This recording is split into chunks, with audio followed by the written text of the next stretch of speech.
We are living through a time of transformational entrepreneurship. And among those who are leading that transformation, none may be as surprising as China's Jack Ma. Jack Ma started out as an English teacher. And from those humble beginnings, over the last 15 years, he's built one of the most formidable internet companies in the world. He is, of course, the founder and chairman of Alibaba, which sits atop an e-commerce empire that serves hundreds of millions of Chinese consumers daily. Its $25 billion public stock offering in 2014 was the largest global IPO ever, and Jack Ma is now a worldwide icon. Alibaba, the house that Jack Ma built, is a brilliant new book by our guest tonight, Duncan Clark. Duncan has known Jack Ma for more than 15 years. They first met in the small apartment where Jack started the company, and Duncan was an early advisor to Alibaba. This truly is an inside story of risk and intelligence and reward and gains and, yes, losses, and Duncan's book tells it extraordinarily well.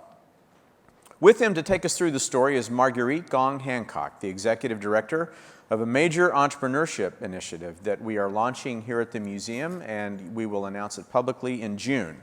Marguerite has more than 2 decades of experience studying, documenting, and teaching in the world of entrepreneurship at the Stanford Graduate School of Business, and we're glad to have her on our team. Please join me in welcoming Duncan Clark and Marguerite Hancock.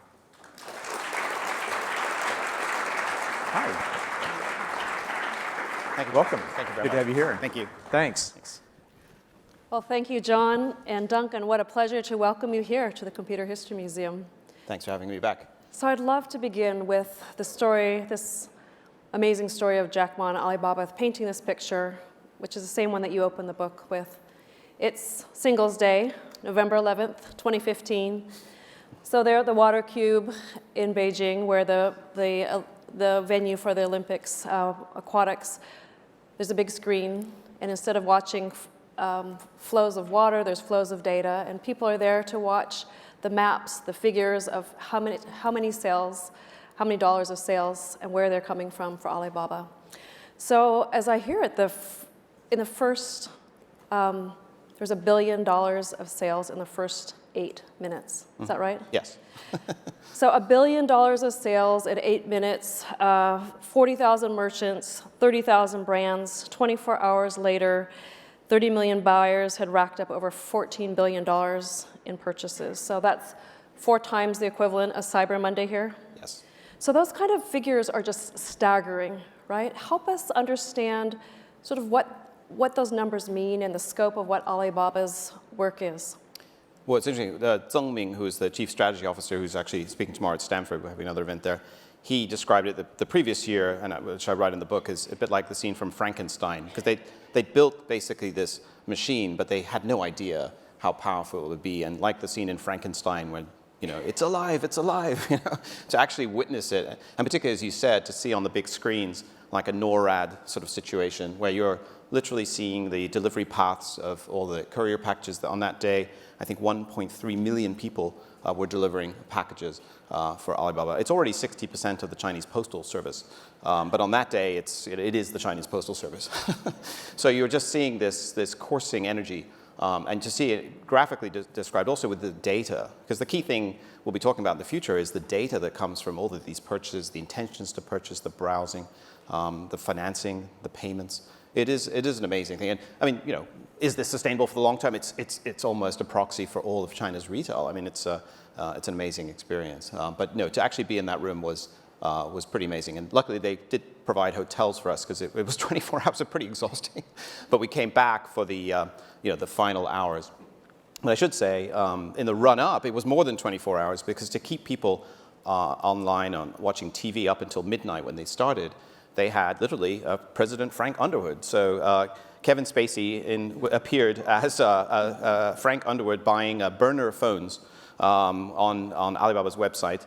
That was a video, but then we had Daniel Craig and Jack dressed up as a Bond girl, of course, because Jack is a great showman, and so literally on stage. So they're an entertainment company as well. It was a very entertaining evening. And, to be honest, it might be a reality distortion field in its own right. You had the sense of can this be real? But the energy in that room was rivaling the Olympics, and I've seen that in 2008, so it was a very appropriate venue, I think.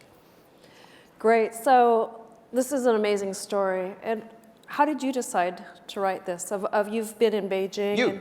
So Marguerite had really encouraged me, and I really want to thank you personally on stage here at Stanford. Not only did you encourage me to write a book, and dear departed Harry Rowan, who we lost recently, who had a lovely life, and our other director, Bill at Stanford, encouraged me to write a book about the story of the internet in China. But the problem was that, the China internet is so huge. I mean, how could you write a story about the internet here? I mean, where would you start? And then China, I could have done that in 99 and 94. We'll hear some of the key people in the room who actually helped create the internet in China. But it just became so big. But then the story of Jack, always was something special, as well as the impact of the company. And the other great thing you did is say, I mean, we love Stanford, but you said, don't publish it at Stanford. We want this to be read by a wider audience. And, and Jack's story, to some extent, had I pitched this as fiction, I would never have got the book deal. You wouldn't believe it. I mean, the truth is stranger than fiction. And so I think getting a mainstream publisher for a big international audience as well has been a big part of it. Because this is a story about a company and connecting the world, actually. Well, let's dive into Alibaba and look at sort of what's behind the magic and the meteoric growth. Sure. And some of the challenges. I think sometimes here, we often will read about Alibaba is like Amazon, or right. Tell us really how you like to think about the kind of key anchors or parts of the business for Alibaba. Yeah, I mean, I think Jack Ma himself described, the iron triangle, and that's what I call the first chapter. The first chapter, by the way, is a quick way to hopefully get a little ahead of your friends, a very neat way to understand and describe the company. The second chapter is an introduction to Jack. So I wanted people not to start in 1964 when Jack was born. This is not a biography, although it is actually a biography on top of everything else. But the iron triangle that Jack describes is three things. It's really e-commerce, logistics, and finance. So within e-commerce, I describe how today the consumer retail e-commerce is really what Alibaba is most known for. Later on, I write that it was originally a business-to-business site, so it wasn't as interesting, frankly. But the impact of 11/11 Singles Day, which maybe we should just say why Singles Day, but November 11th is 1111. This is a holiday that was invented effectively or appropriated by Alibaba to sell stuff to single people. And there are many more single people in China than happily married or Valentine couples. We have many reasons for doing that. So that's a good example of how kind of the understanding of the market, the consumer, has always been central to Jack's success, putting the consumer first in ways that I describe. So I think the e-commerce on its own is a very amazing achievement, both with Taobao. You can buy everything. You could, until yesterday, buy fake copies of my book on Taobao, and Alibaba very helpfully took those down, and that was very meta. Yes, it was fun for about a half an hour, and then I realized, oh, this could be bad. But anyway, so everything has been available on Taobao, and I described some of the services as well as the products. It's not just the clothing, the seats, everything in this room you could buy there. But the services, you could outsource somebody, for example, to visit your aging parent in China, because China has a new law saying that you should visit your aging parent. So of course, people decide, well, that's a business. You can outsource a relationship breakup on Taobao, or your money back. I don't know quite how that works, but so describing that kind of scrappy market stand experience that, frankly, a lot of us Westerners love when we visit China. The street market really online. That's really what Taobao is. So that's Taobao. That's Taobao. And then we have what about Tmall? Tmall is the second major site, which is how brands will sell directly to consumers. So Taobao is small merchants. Actually, 9 million people sell things on Taobao. They could be a small company or they could be individuals. A lot of them are individuals who are supplementing their income or entirely derive their income from this. The second would be Tmall, which is more like your mall here. So the Stanford Mall, you'd have the anchor tenants, the Neiman Marcuses and others, and you'd have other smaller merchants. So they sell directly to consumers. The difference being with Taobao is that it's free, and the chapter on eBay describes how eBay basically wanted to charge people to set up these stalls. And of course, Jack said, no, make it free. And they figured out another way through advertising to make revenues. And actually, Tmall is a more traditional 2, 3, 4, 5% commission on the sales of those goods. So that's the e-commerce side of the triangle. I can maybe briefly complete the other two sides. The other side, firstly, is after e-commerce is finance. So Alipay is effectively the default currency for the digital China today. There are other companies, by the way. I mean, this is a big company. Tencent is another very large company, and they're also very active in payments particularly through their mobile platforms, as is Alibaba. But Alipay really helped create the architecture of trust in China. So that the rarest commodity in China, well, other than fresh air in Beijing, and that's getting better, to be honest, is trust. The reason, a lot of the trust was always in the family unit, and not everybody trusts their family members, but generally family trust, and then, of course, under the sort of hard communism, it was the state and the party. But both of those things are changing in a way that the rise of individuals and the middle classes, and Jack figured out a way with escrow, with Alipay and other means, to make finance, paying for something safe. You could get your money back if you didn't like the good. You wouldn't actually be charged for what you bought if you didn't like it. So the third aspect also is e-commerce, getting those, logistics, excuse me. So we have e-commerce, finance, and logistics. Logistics is getting the package delivered reliably. And that's what I mentioned, 1.3 million couriers on Singles Day. There's a bit in the book about how 3 of the 4 largest courier companies in China actually all emerged from right next to Alibaba's headquarters in Zhejiang province. So imagine UPS, FedEx, and DHL or whatever in one small town in America. Some of these companies are actually interrelated. So Jack has effectively changed the nature of retail, as well as finance and logistics. Great. So we see these 3 parts of the triangle, the iron machine, yes, as Jack refers to it. Let's go back to e-commerce. Mm-hmm. And what does it tell us about sort of the rising consumer, the middle class in China? You can see these habits of people from the scrappy market stall experience to the Apple to Zara name brand glitzy. Tell us about the habits, who's buying these things, and how does this reflect larger China's transformation? Right. I mean, China needs to be, fed, clothed, equipped, housed. I mean, everything was, a fix-up project, right? And obviously, China had been in the deep freeze for so long. And the first experience of retail in China that I had when I moved there in '94 was terrible. I remember actually trying to buy some China plates for this service department in a hotel that I lived the first year. And I couldn't find China plates. I could only find plastic plates. But actually paying for them was a nightmare. Like going into a store, in a state-run store, everything was state-run. You'd have to hopefully you could find something you wanted. You'd then have to cross the other side of the store to pay for it. With 5 slips, you go back, and basically the people were treating you as though they were just in the way. Basically, they just wanted you out of there. So retail, offline experience in China had long been terrible. And Jack himself describes in the US, e-commerce is dessert, but in China, it's the main course. What he means by that is that, for many consumers, online commerce has actually been their first experience of buying, not just buying, but actually being trusted and having choice, having a sense of power and discretion. That's particularly true in 3rd, 4th, 5th tier cities, where previously there might have been one store or nothing in some cases, carrying very narrow range of products. So e-commerce is seen as really introducing choice and effectively enabling the middle class, which is why it's quite useful, frankly, to the Chinese government as a bright and shiny object. Alibaba is associated with, along with some of these other internet companies, of giving people this experience. So it's really seen as, for many, how the middle class became the middle class was types of things that they bought. It wasn't just the refrigerator, the bicycle, the things that people aspired to in the 80s. It's now, frankly, a lot of good stuff too. I mean, Tmall, from that you can buy your high-end Coach and Burberrys and things like that as well. And a lot of one joke is that foreigners come to China often. I'm half Scottish, so I like a deal as much as the next guy. But would come to China to buy fakes, and you would see people coming to buy the fake stuff in the silk market and places like that. And ironically, you see a lot of Chinese traveling overseas to buy the real thing because they're so untrusting of the stuff available locally. And there's a funny story that I heard recently from George Osborne, the finance minister in the UK. Christine Lagarde was walking down the Champs-Élysées in Paris, and a Chinese woman approached her and said, "Could you come with me? I'll give you 500 euros. Excuse me. And of course, people buy so many of these Louis Vuitton bags in Paris that they have a quota system for Chinese.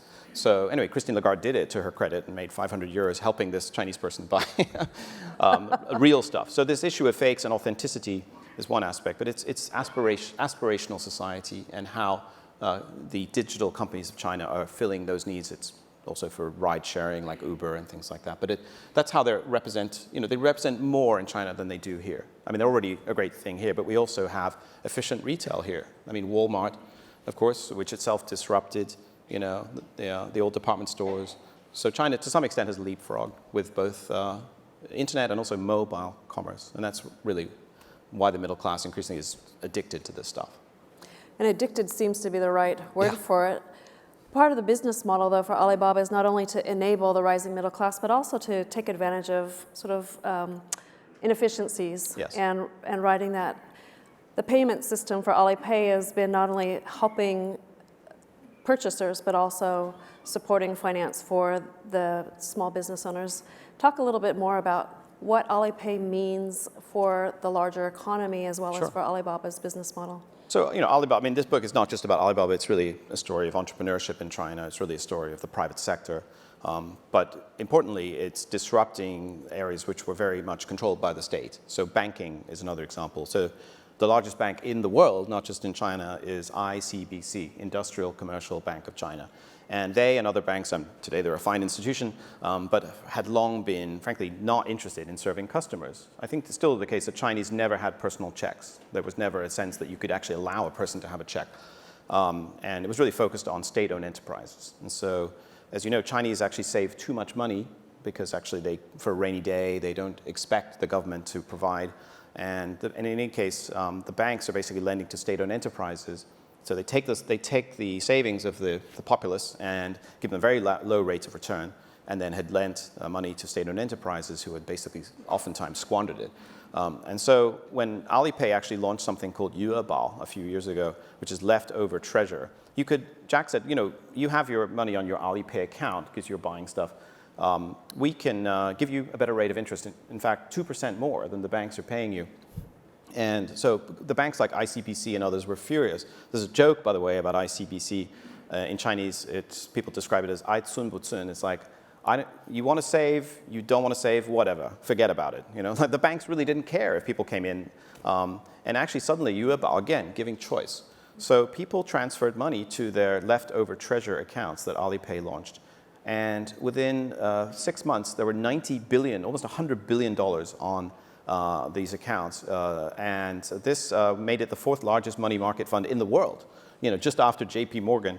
And so the state banks were obviously a bit shocked by this and did actually push back, and there have been other restrictions. And so you can see how Jack and the entrepreneurs in China are testing the limits. And so Jack has actually launched a bank called My Bank, which is the first bank to take accounts purely with facial recognition technology. And I joke, of course, Jack has an interesting face, and they joke that Jack's had a hard time living off his face, but finally he's going to be living off his face for this online banking. So the idea is branchless banking you can do from your home, things like that. So he's constantly looking at ways to innovate and test the limits of the state. And the same is true, even logistics, much as Wells Fargo, came to being because of the limits of the U.S. Postal Service for servicing, the gold miners and others. The logistics revolution that happened in China, which is indirectly linked to Alibaba, is also an example of that. So wherever the state has been inefficient, Jack loves inefficiency. That's been his target. And so that's why, to be honest, they haven't really targeted the U.S. retail market, because it is actually very efficient. So. Well, you've laid a great landscape for what Alibaba is and some sense of the scope of its work. Let's turn now to talking about Jack. Right. Jack Ma. Looming above us here, yeah. And so tell us about his background, where his story begins, and sort of the essence that helped him become who he was from those early years. Well, it's actually, the piracy thing with the book was depressing while it was happening briefly, but it was kind of interesting because there's already 300-some books about Jack in Chinese. I think there's a new book about Jack every 2 weeks or so. But what's interesting is that a lot of them had just repeated the same old stories, and So what we did in the book, and my colleague Mei Yan, who also worked with us at Stanford, did a wonderful job. We actually we signed up for something called Factiva, which is expensive, but it's worth going beyond Google. We love Google, but we found some old stories from Jack's earliest days in Alibaba, which led us to this chance encounter when Jack was 15 years old. He was a boy on the shores of the West Lake in Hangzhou. He was famously practicing his English with anybody, frankly, who he could walk up to. By the way, if somebody walks up to you and said, in Shanghai or Hangzhou, I want to practice my English, they're probably going to rip you off at a tea shop where they take you to a tea shop and they charge you $1,000 for tea. But back in 1980, it was a different time. And so I tell the story in the book, which is one of the reasons I think there's a lot of interest in China. We found photos from this family. David Morley was the 12-year-old boy when Jack was 15, who was an Australian visiting Hangzhou with his family. His parents were socialists. His mother was a communist. They were coming from Australia. The parents were taking them on to Cuba later on, and they wanted to show the children a socialist paradise. But in the end, this chance meeting led to a pen-pal relationship, and Jack was later invited to Australia. And actually, Ken Morley, the father of this Australian family, ended up supporting Jack financially and allowing him actually to undertake his entrepreneurial career. So a lot of the interest in China today with his fake books and the real book, hopefully, is be nice to foreigners, and actually pen pal's good. And but the reality was because Jack was from a poor family. He was born in a very tough chronological neighborhood. 1964, it was pretty much the lowest ebb of private entrepreneurship in the country, and right in the middle of the Great Leap Forward and the Cultural Revolution. And luckily, the family stayed together, and actually through the love of storytelling of his parents, who practiced an art called Pingtan, which is a Suzhou area kind of storytelling art. I think Jack has always had a very vivid imagination, and I think the imagination kept the family together and allowed him, frankly, to walk up to tourists and not feel shy. And as a result, the world opened up to him. He also listened to Voice of America. He read extensively in English. So English is, I think, the key to understanding him, but even deeper, it's communication. He knows how to communicate. I describe him as a combination of sort of Blarney meets chutzpah in a Chinese package. I think he's part Irish and part Jewish and part, whatever. He's an amazing, he's got the sense of the street from the area that he was born in. And I really spent a lot of time in one chapter talking about Zhejiang province. It's hard to pronounce Zhejiang, Z-H-E-J-I-N-G, but it's very important. I venture, we can check with John, but the seats that you were sitting on, probably a lot of the things you're wearing, the toothbrush that you woke up this morning with, I guarantee you was made in Zhejiang province. And everything else is probably traded in Zhejiang province, including this town of Yiwu, and also on Wenzhou on the coast. By the way, your house prices might be going up, or you might be having challenges affording a first place because people from Zhejiang, as well as elsewhere in China. Within China, people don't like the people from Wenzhou because they're seen as the Beverly Hillbillies, And so I think the story of Jack in Hangzhou is also a story of, being in the center of this entrepreneurial soup. And actually, Jack supplemented his income in his first two ventures and as an English teacher by selling plastic carpets on the streets. So he would travel to Canton, the fair in Guangzhou, travel to Wenzhou, Yiwu to trade. So he's a trader and he's a great communicator. And the internet stuff came later. So he was not born as a corporate titan. No. His early years were marked with failure. Yeah.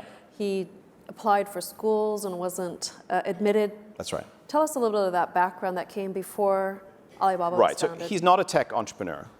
He's an entrepreneur's entrepreneur, but he uses tech. He famously likes to say, I'm the last person really to see anything before we launch it because I don't understand technology. So if I can understand it, then the people can understand it, and that seems to have paid off, right? He failed his math degree, his math classes many times.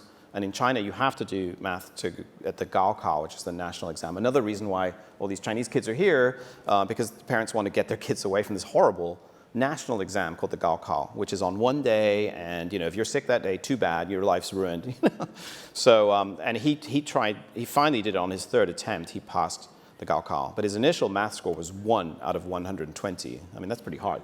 So, and then of course he applied to KFC, got rejected, the only one of 20-some candidates who did. By the way, Jack is a great storyteller, so all these stories, was it 20 candidates or 18? Doesn't matter.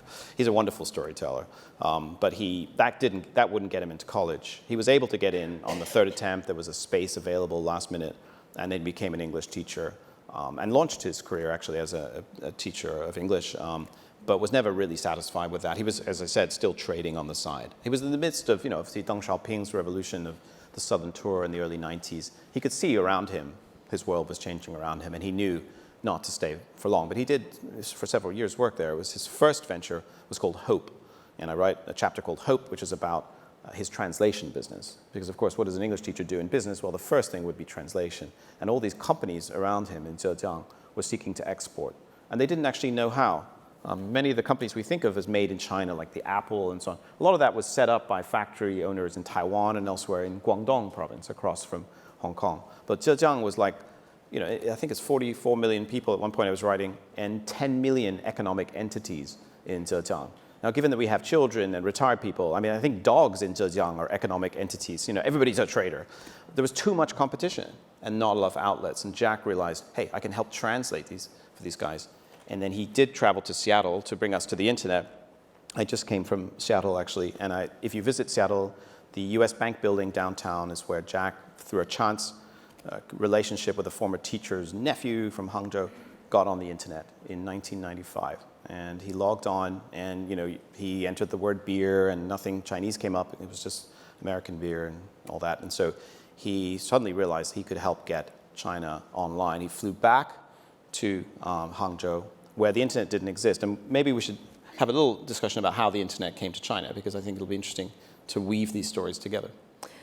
Let's do that. So we're in the perfect place to talk about that, this connecting of China, of Jack, and the US, and China, and the internet. So scientists were trying to connect what was happening with the internet here in the United States, and scientists at the Stanford Linear Accelerator with the Institute of High Energy Physics made that first connection. And here at the Computer History Museum, the amazing thing is that we not only have history-making people on stage, but in the audience. And so Les Cotterell, who's here from Slack, you stand up, Les, was the scientist on the US side who helped make that first connection. Blame him. That first connection from China to the internet. So welcome, Les. There's a lovely story that Les told us, actually, when we were at Stanford together with Professor Xu Rongshen in the Institute of High Energy Physics, how that first, basically chicken wire connections, initially dial-up. He took a modem in his backpack, and then eventually had the first permanent connection in 94. And there's a chapter called China is Coming On, which is how Les was allowed. It was the Department of Energy. We should thank the Department of Energy, who was the funding agency for Slack, who actually financed the first connection of China with the internet. But the Department of Defense was a little bit nervous, and so they told Les, make sure you send an email to everybody on the internet that China is coming on. So that was still possible. Give people warning. Yes, that's the first global spam was Les. No. So we're really delighted to have Les Yes. here, and that's actually part of the history capturing that we're doing here. Dr. Xu Rongsheng actually is visiting in the Bay Area and will be coming to the museum next week. Yes. To tell the other part of the story. So we'll have a reunion again.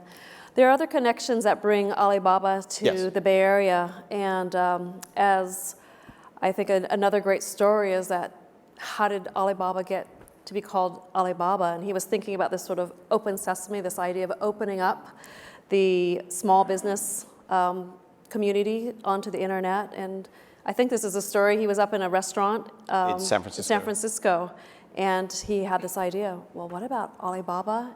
Asked the waitress, "Do you know Alibaba?" "Why, sure. That's open sesame." He thought, "Aha." Alibaba, A is at the front of the alphabet, and went and talked to people on the street.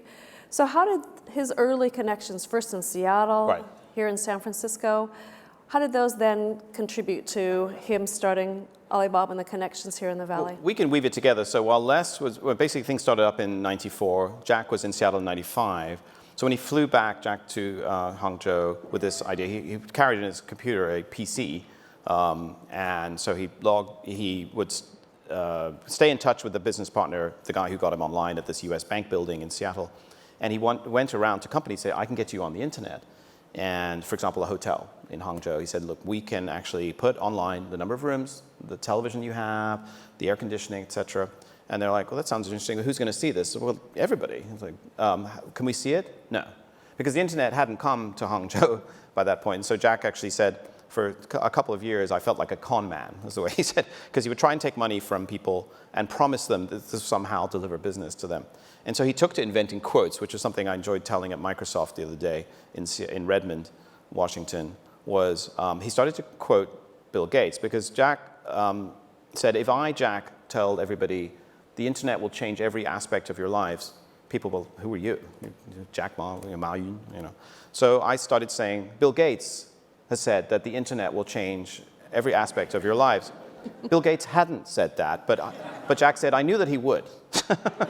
So, and he did eventually, of course. Famously, Microsoft came a bit late to the internet party. So you know, that's kind of an example of Jack's gift of the gab. But so he did actually have to market ahead of the actual internet being available. And then slowly it did become available. But his business began to be quite successful. His second business was called China Pages, which was actually like his first business was translation. It would translate things, but it would also put them online, create web pages. He would charge money. And the Zhejiang Telecom in that area said, well, that's a good business. We're going to launch China Page without the S. Let's talk. And so he lost effectively his second business, had to move to Beijing. Actually quite depressed. I mean, we were looking in the research, you know, a lot of time then he was, and I've had access to the company through the research and had some great interviews in there from people like Zhou Cai and so on, but he came in Alibaba in '99. But there was a bit of a blank period. I think Jack was quite depressed working for the government, helping them build a website. And one day the government said, well, need you to go to the Great Wall. There's this guy called Jerry Yang coming, and you have to take him out to the Great Wall. So another chance meeting, and actually I was here in the book. I actually quote some things from Jerry, which I heard him speaking on this very stage. He came to talk about the 20-year history of Yahoo, and of course the anniversary of the relationship, 10-year anniversary with Alibaba. As you know, fast forward from when Jerry first met Jack in '97 to 2005, and Alibaba invested $1 billion in Jack's company. And I actually had lunch with Jerry Yang yesterday, and it was funny. He's now joined the board of Alibaba, as you know, and he said when he was thinking about joining, am I doing this for the past because of this momentous connection? He said, no, it's really all about the future, because you know Alibaba has this disruptive appeal and impact. Anyway, fast forward, you know, fast rewind back to '99, and finally, after having understood the power of the internet, how to also work with government, having worked there, and the power of these Zhejiang exporters, he launched Alibaba in '99. And we have people in the room who actually work for Alibaba who have been swept up today. They're one of the 40,000 people who work for the company. This is a good time to remind each of you that you have cards on your chairs, and in a few minutes we'll invite you to become part of the conversation. So as you're listening, please write down your questions, and then people come and collect them so you can become part of the conversation. So let's move forward now with this meteoric rise with Alibaba, largest IPO ever. There's this interesting dance, as you described it, where it's a shiny object for the government to point to, but also attention because of privacy, because of internet open information, large holdings for finances. Tell us about the sort of north-south relationship you've characterized between Beijing and what's happening with Alibaba and other entrepreneurs. Yeah, I mean, I think if you think of a compass of this story, we have firstly the rise of the East to some extent. You know, Jack having got not only Yahoo's backing in 2005, but earlier SoftBank and others to back this, you know, unlikely candidate, created, after he launched Taobao, the opportunity for him to take on eBay. And eBay, of course, they thought they were going to inherit the earth. They had a very successful entrepreneur in Xiao Yibo, who lives here in the Bay Area now, who, to be honest, would normally have been on the cover and would be the subject. And he's a great guy, and he's done very successfully. But in terms of the e-commerce story, Jack was lucky to some degree that eBay kind of fumbled. And Jack himself admits he couldn't believe his luck, how badly eBay fumbled. And there's a whole chapter on that, rather sad. And actually, at times I was writing it, and I think, what did they do next? Surely they went, oh no, you know, everything that could go wrong would go wrong. So in terms of the East versus West, I think the reason that Jack is an icon, a hero today, to many in China, is he sits at the top table now. And this is very appropriate that we're in the Computer History Museum, that he really is seen in that sort of iconic figures along with, you know, the Bezoses and the Zuckerbergs and others. But I think there's another dynamic, which, as you say, is the North-South. So today we have all the political power in China is concentrated in Beijing, of course, the Communist Party. It's a national organization, of course, but the institutions all converge on Beijing. There's a lot of power that emanates from there. But as we've described in Zhejiang and other places in the south and coastal regions, a lot of the economic power increasingly is coming from the coast and the south and the east. How does this resolve itself?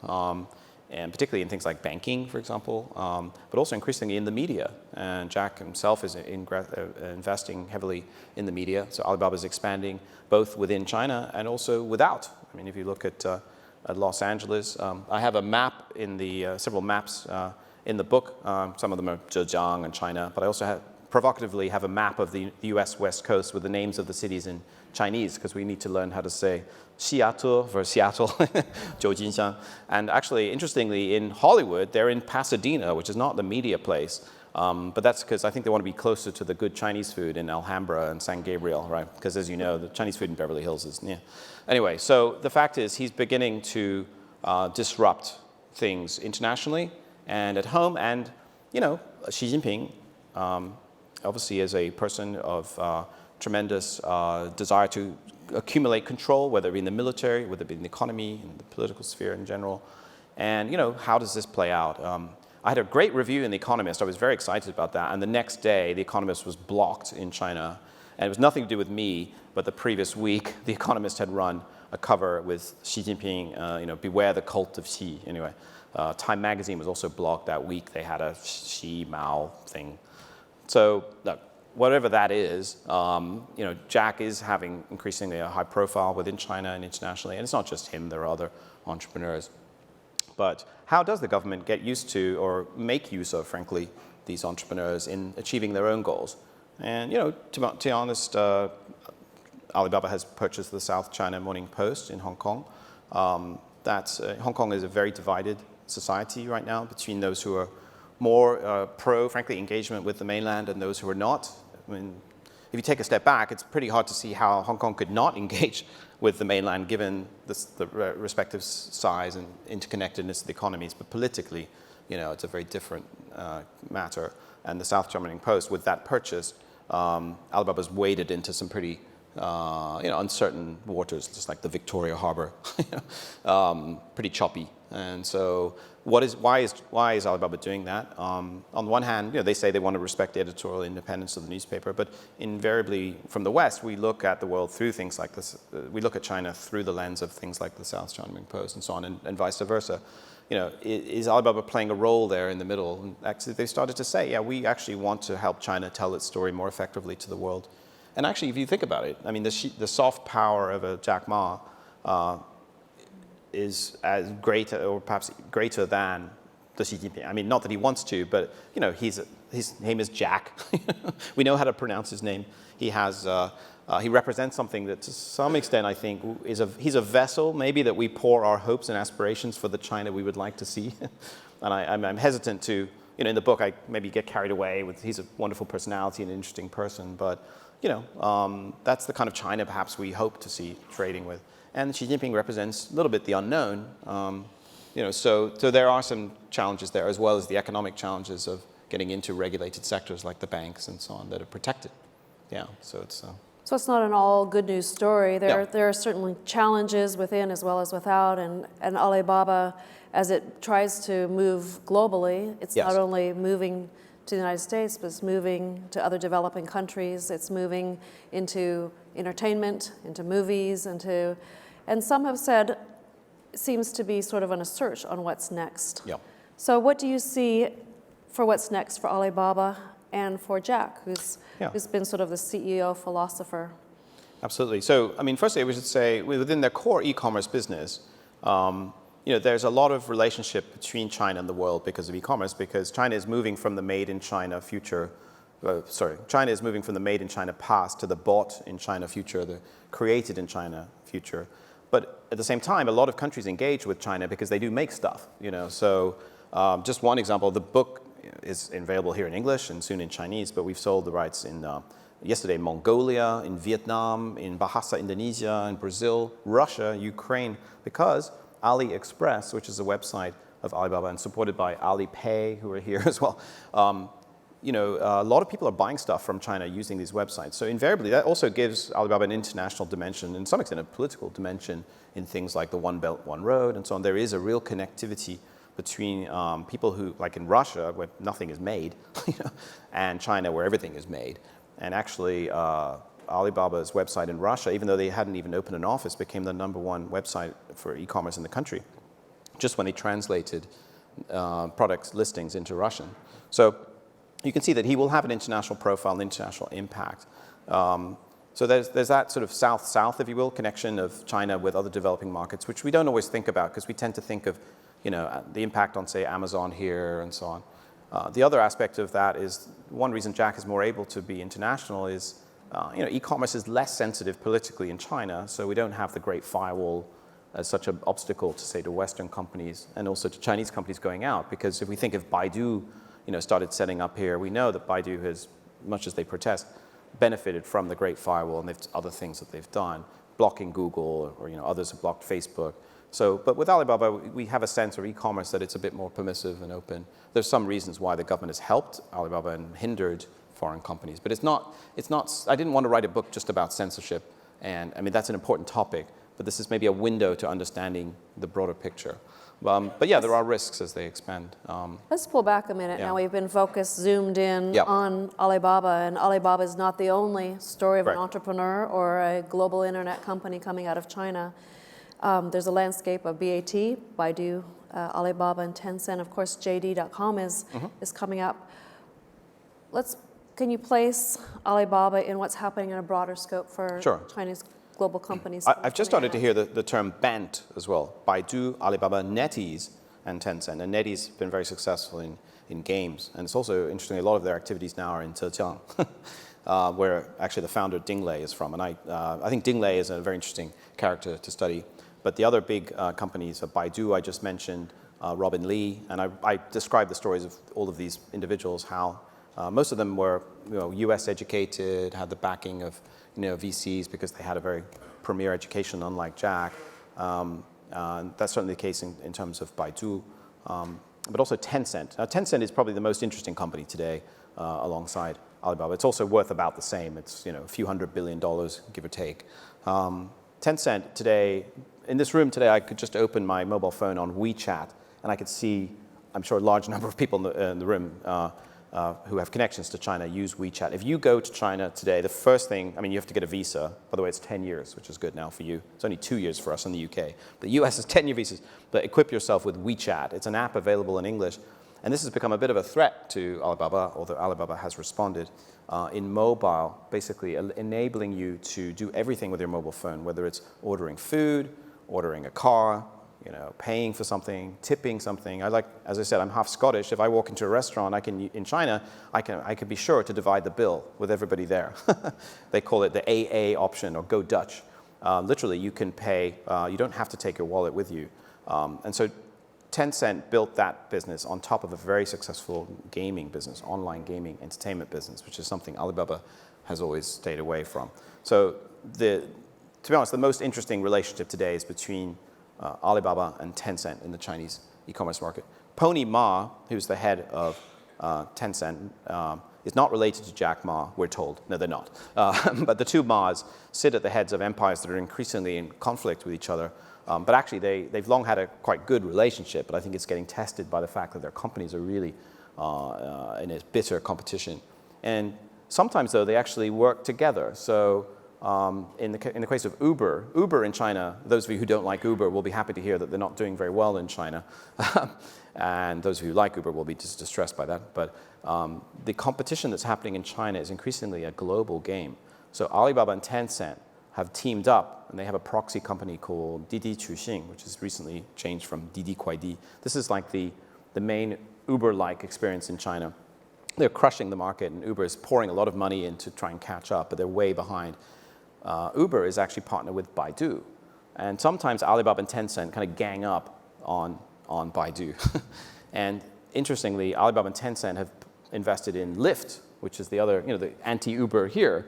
And actually, 4 days ago, Didi Chuxing allows Chinese people who are coming to the US to use their Didi app to call a Lyft car. So if you're an Uber driver in the US and you're not getting Chinese clients, then it's because they're all on Lyft. So it's an interesting example of how sometimes these three companies are engaged with each other, sometimes they compete, sometimes they cooperate, but it's having international ramifications. But let's be honest, I mean, there are a lot of people who complain and say, like, these three mountains are too big. They're crushing innovation, I mean, they're crushing entrepreneurship.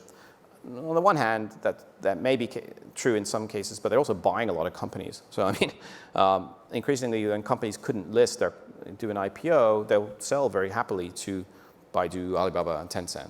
And so, of course, it's the same is true here with, Facebook and Google and so on. Like, how can you compete for engineers, for capital, all this kind of stuff. So the same stuff that's playing out here is playing out there. But increasingly, what's fascinating is how they're related to each other. So you're getting proxies, and you're getting relationships that are going both ways across the Pacific. So we need to understand this stuff to understand what's happening around us. Absolutely. Questions? There are people gathering questions. If you want to send those forward, we'll be ready to bring you into the conversation. Let's talk a little bit about Jack. Sure. Now that he... Oh, personally, right, yeah. Sort of he's taking on this role now to be a global philanthropist, an increasing interest in energy and the environment. Bought a vineyard in... He did in France, the Château de Source, S-O-U-R-C, no E, just east of Bordeaux. And good wine, we tried it. I bought some online so we could toast. But he's now a global leader, yeah. Interviewed by President Obama. What do you see coming next for Jack? Well, it's interesting. You mentioned the wine thing, and I think as we're close to Napa and so on, let's talk a bit about wine, because a contrast with Xi Jinping. So Xi Jinping last week, I think, announced it was National Security Day. We should all be wary of foreign spies. That was one thing. There's a cartoon going around China right now called Dangerous Love, which is about a redhead. Any redheads in the room? Like dating a government employee and taking secrets. And anyway, so that's happening. But the same day, or I think the day before, Jack was in Italy with the Italian Prime Minister, Matteo Renzi. I think it was in Venice. And Jack declared that the 9th of September is going to be wine tasting day in China. Why? Because Zhou, 9-9, is like, Zhou means 9, but it also means alcohol. So it was an interesting contrast, I think, between, on the one hand, this national security, watch your data and watch out for foreigners, and just get drunk and have a good time. So in a sense, Jack has that ability to brand and make things happen. But he's also doing that for philanthropy, as you said. I mean, he and also Zhou Tsai together have committed at least 3% of the company, which is $6 billion, to philanthropy. He's very often in touch with Bill and Melinda Gates and Warren Buffett and about this whole movement. Actually, the chairman of Tencent, Pony Ma, just last week contributed $2 billion of his fortune to charity. And so, there's a growing awareness that this made in China past is going to have to come to an end. People want it to end because of the pollution, the inequality, particularly problems in people's health. And Jack, obviously there's a business opportunity here in pharmaceuticals. Alibaba's invested in that. But also what he calls happiness, healthcare and happiness are the two big strategies that he says Alibaba will pursue. It's also related to his own, ideas in entertainment. Chinese movies, you watch a Chinese movie, you end up pretty much depressed by the end because all the heroes die, as he said. You watch a Hollywood movie and they ride off into the sunset high-fiving. And he wants to bring that Hollywood-style ending to Chinese movies. So he's a philosopher, CEO, as you said. I mean, he's no longer the CEO, of course, but he is still the iconic symbol of the company.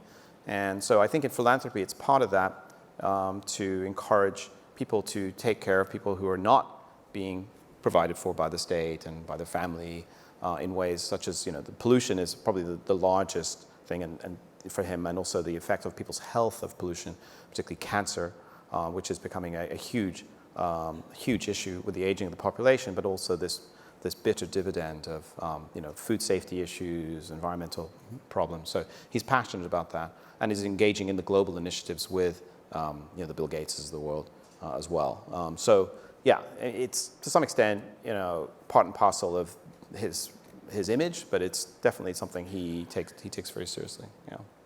Good. Let's we have a stack of interesting Great. questions, so let's dive in here. This is one With the New York Times, you said you didn't know why Jack bought the South China Morning Post. Now he's been on the front page talking about it. Have you changed your mind? And especially the kind of context is, what does media have to do with the iron triangle that Alibaba said is at the core of its business? Well, so I should say one thing. The iron triangle is the origins of the company and really the reason why Alibaba is it's so dominant today. But increasingly, cloud computing and data is really where they see the future. And that also involves media. So for example, in the movie ticketing business, they've bought the largest ticketing company in China. So they can, as they describe, start to make movies and entertainment based on what they know from your shopping habits, your browsing habits. Now, in the US, that's like a red flag, data privacy. But Chinese consumers never really had any concept of data privacy. And often they'll be like, people will get a call from Coke. I'm like, sure, I'd love to talk. Hey, it's Coca-Cola on the line. There's a sense of like participating and having choice. So I think that's something that wouldn't work here. But in terms of, they've justified to some extent their investment in the South China Morning Post in that sense of bringing, it's not just the newspaper, there's also fashion magazines in Hong Kong and so on. But I think realistically, it is, what Jack himself has said, they want to get involved in helping tell China's story to the world. Zhou Cai said that as well. So it is, of course, clearly a political related investment. But the reason they're doing that, I just think, Jack has to create enough headroom for these companies to achieve their huge ambitions. And partly the problem is for Chinese companies today overseas, as a Chinese company, they're going to be bumping into this glass ceiling. It happened in your country in the United States with Huawei, for example. Now, Huawei makes great kit, but you can't really buy it. In the UK, my home broadband is from Huawei with BT, and it works great. But in the US, there's a camp saying the Reds are under your bed. I might say the bed's made in China, so you want to sleep on the floor. It's happening. So how do you engage? Now, we have to be careful about national security and hacking and all this stuff. But I think what Jack's realizing and others are realizing that they can raise money here, they can trade, but there are certain limits to what Chinese companies can do with things like CFIUS in the United States. So to some extent, like if the government is not doing a great job at soft power, which I don't think they are, frankly, maybe the private sector and the entrepreneurs are going to have to take that burden themselves and move into media and other ways. Now, whether they'll be successful or not remains to be seen. But he's clearly not going to hold back on that. And the question is, was he forced to do it? It's unanswerable. Raises a lot of questions. Be interesting to see how that plays out. Yeah. Here's another question from the audience. Jack Ma versus Jeff Bezos. Who is the better mind? Business mind. Well, there's huge dissimilarities between the two. Jeff Bezos went to Princeton. His parents were oil executives. He was on Wall Street. He was a very cerebral, understanding of what the opportunity was in books and other things. And we describe Jack's background as being very modest. But actually, there's one thing that's very much in common between the two, which is putting the customer first. Now, that sounds trite, because, of course, who doesn't put the customer first? But they really mean it. At Amazon, if you pitch something in Amazon internally, you have to pitch it as though you're pitching to a customer. And you have to actually describe any new innovation as though you were actually telling a customer. Jack has a saying, customer first, employee second, shareholder third. And at times he's actually cursed Wall Street investors and done things. It's theatrics. But the two Jeff Bezos and Jack Ma share one thing, which is investing for the long term. And don't forget, Amazon for many years didn't make money, even as a listed company, for I think 7 years before it made profit. Jack has occasionally trash talk Amazon, but he once said, Alibaba's made more money in the last 10 days than Amazon has made in the last 10 years, which is actually true. Because Amazon, unlike Alibaba, takes inventory and takes title and is involved heavily in logistics. Anyway, so but they do share, I think, that unrelenting focus to the consumer. And one example in the book that I had from David Wei, who actually lives partly locally, who was the CEO of their B2B business when it went public, he said the only time Jack really yelled at him was when he removed a feature on their website, which was a free kind of chat service for merchants. It was on the homepage. It was a place you could just chat. And they replaced it with an ad, and Jack was furious. He said, take that down, put back the chat feature, because when we go to the market every day, it doesn't mean we're going to buy something. We might want to just chit-chat, but that's an important feature of the market. So that shows you his understanding of, commitment to free and commitment to community. And but in other ways, they're quite different. I think the reality distortion field of Steve Jobs, which we all know has been described, I think Jack has with his own quirky corporate culture, I think some elements of that. But he doesn't have, we know that Steve Jobs was a much more, mercurial, temper and things like that. I haven't seen that with Jack. So there's some interesting things that are in common, but very interesting dissimilarities as well. Here's a question that brings to mind one of Jack's famous quotes about his relationship with the government. I believe he said, fall in love with the government, don't marry them, but respect them. So here's a question from an audience member. So much depends on the government's blessings in China. What happens if and when Jack and Alibaba fall out of favor? Well, when you talk about the Chinese government, there's no they there. I mean, I joke in the book that if Jack did want to marry the government, he'd be a polygamist. It would be Alibaba and the 40 wives. I mean, there are so many government departments. There are so many levels of government. And in the book, I describe how, last year Alibaba had 40,000 visits from government officials, Chinese government officials.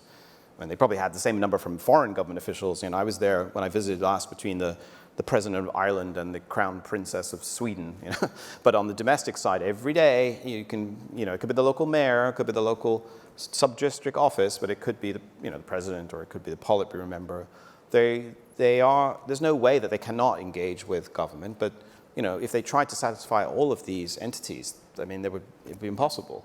So, to be honest, that's probably the best defense is I'd love to help you, but I got, the other governor from your neighboring provinces here, and he said that, I mean, it's just a huge, the Chinese government, people often mistake it to think that it's, they run everything in the economy, and as I show in the book, they don't increasingly, but they have a huge weight from history, but also just administrative, desire to control things, people fear of chaos, they prey on that, and, sometimes it's true. I mean, if there wasn't order in certain aspects of the economy, we've seen that with the stock market issue and so on. Some of that's caused by the government, but it's also saved by the government. It's going to take a long time to transcend this huge government weight in the economy and society. And so Jack has to basically know his customer, and to some extent his customer is the government, but it's not one unitary thing. I mean, there are different factions as well as different entities, and they're changing. The question is, how do you know from one day to the next, which one is the most important? And that's a challenge. So. Certainly is. One of the areas of government interaction with Alibaba has been questions about piracy and fixed intellectual property protection. Where do you see that? I think there are some of the stories that you told in the book of some of the issues that have come up. Maybe you could talk about that and discuss what that reveals about Alibaba's strategy and its relationship with the government. No, a marketplace online will be like a marketplace offline. There are going to be cheapskates like me, the Scots, who don't want to pay for things, or there are going to be people, willing buyer, willing seller, right? And Taobao is more vulnerable to this because Taobao, as you described, you have 9 million merchants selling stuff. And Alibaba is really just a platform in that case. Taobao is just a place where people buy and sell stuff. Do you inspect every package? But the Tmall, as we described, is where brands can actually have their own store and they can control the quality. And the solution to pollution is dilution, right? I mean, ultimately, if you offer more goods of high quality, more reliability, and as people's income rises, there will be a diminution, I think, of this problem. But it's never going to be zero. I mean, it's a whack-a-mole game, right? If you take down merchants one day, they'll pop up again. But I described some of the funny measures in Taobao, how they take out these merchants, because Miss Wong is shut down because she's selling fake Gucci bags. But by the way, if you buy a Gucci bag at $5, did you really expect it to be there? But then Miss Wong, her store's shut down, and then she pops up as Miss Chen. Okay, here's Miss Chen. So what Alibaba does is pretty funny. It's kind of like a Hollywood or a Vegas-style kidnapping thing. They have proof-of-life tactics. So they will say, okay, you're Miss Chen, prove it. So show us your ID card with today's newspaper and adopt this pose for 5 seconds and this pose. And so, I mean, it's crazy because how do they actually prove that Miss Chen is Miss Chen, right? And so, it's never going to be zero. And Jack next month will speak in Orlando at the an Ecommerce association, or actually International Anti-Counterfeiting Association. They've just joined. So they've hired a big team, both domestically. They have police in the office for criminal stuff, but they also have constant checks by their staff. And they're also engaging in Washington with lobbyists. So, but they're judged by a different standard, I would say. And by the way, Amazon and even eBay are not perfect. My partner, I remember when he ordered some sunglasses here in Palo Alto and on eBay, and they came. And the moment that the confirmation was sent, he's like, oh, my partner's Chinese. He said, oh, this person's Chinese. No, and it was in Chicago. And sure enough, the things came were fake. So Chinese don't trust Chinese. And actually with eBay, it was actually very difficult. He found it a big hassle to return the goods and say these were fake. And Alibaba actually, if you have any problem, you have huge power. As a consumer in China, and people will beg you, merchants will beg you not to give them a bad rating. They'll say, keep the fake stuff, we'll send you the real thing, and we'll throw in, a set of steak knives. And literally, because there's so much competition. Imagine if you're one of these 9 million merchants and you suddenly get a bad rating, that can crush you. So I still, when I get an Amazon package here, I always shake it after I've got my good, whatever I ordered, to see where's the fluffy toy, where's the, because in China you get all this free stuff all the time. So in a sense, he's turned it around, said, like, make the consumers, give them the power. And then the others serve them. And so, but it's not perfect. And of course, there will always be incidents, including my book, which was pirated. And, Alibaba took it down. And, so I appreciate that. But of course, there was a lot of ha-ha for a few hours while that was up. But to some extent, it's, we need to get the book out there in Chinese, which is happening in August, and get those stories out there. So sometimes it is literally, the stuff is not available locally, and Chinese have the means and motivation to buy something. So they'll buy the fake thing or the gray market thing, as I described with the Louis Vuitton bags in Paris or Stanford Mall. It's because people can ship them back in their suitcases and sell them at a profit, right? So a lot of this is related to other aspects of the economy, not just Alibaba. So, but they'll be the whipping boy to some extent for this issue. They own it. So. As we close tonight, I'd like to ask 2 questions, one about Jack and one about the company, Alibaba. For Jack, he often would refer to Forrest Gump as somebody that he liked to quote. And he has this sort of disarming way of seeming as if, as he says, I have no brains. And yet he is well known for aphorisms, for short quotes about what he thinks. Share some of those with you, with our audience today. Things Jack's sayings that are pithy, but kind of get to the essence of what he thinks is important to know. Well, May and I went through this, my research colleague May and I went through every speech he's ever given in English and Chinese. And one thing, by the way, we realized is that he's a stand-up comedian in the sense that he has these bits. Comedians have a bit. So when they do stand-up, it's not really improv. They actually have these little loops, little tape loops, and Jack has those. And we actually realized he's kind of been giving the same speech for the last 16 years, but he always modifies it to the audience. And by the way, he can do it very effectively in English as well as in Chinese, which is a pretty unique characteristic. So again, that communication is core to understanding Jack. But those aphorisms, one example is something out of Aesop. Maybe he took it from Aesop, I don't know. If you want to catch 8 rabbits, catch one first, put it in your pocket, and then catch the others. Don't chase 8 or you'll get nothing, you'll go home hungry. It probably is an Aesop fable, I don't know. But he just has this ability to just, transcend. He's not from a very intellectual, refined background in that sense. He's clearly a brilliant mind, but he has that gift of the gab at the street level. And he moderates this as well. He'll be able to talk about, as I say in the book, he could talk to a group of Americans about George Washington, the cherry tree, and, the next day in Beijing, he's talking about Mao and, the Long March. So he can always moderate his stories to fit the audience. And so, knowing the customer is knowing his audience ultimately. And that storytelling tradition that he grew up in his house, I think, has really informed his ability to communicate. We all know that a lot of tech entrepreneurs are not the most easy to talk to at a party. Right? Jack's a guy you want to talk to at a party. You close the book with the title for the chapter, Icon or Icarus. It's a compelling question. It's a question not only for Jack as an individual, but really for Alibaba in a larger scope. Tell us, why did you choose that for that last chapter? And if you were to have a crystal ball, what do you see as the risks for Alibaba going forward? Well, a crystal ball I could buy on Taobao, which is great, and fake one, or real. No, you can buy real too. But I like to, the last chapter is called Icon or Icarus because I have to hedge my bets, and he's clearly an icon. There's no question about that within China, and I think increasingly overseas.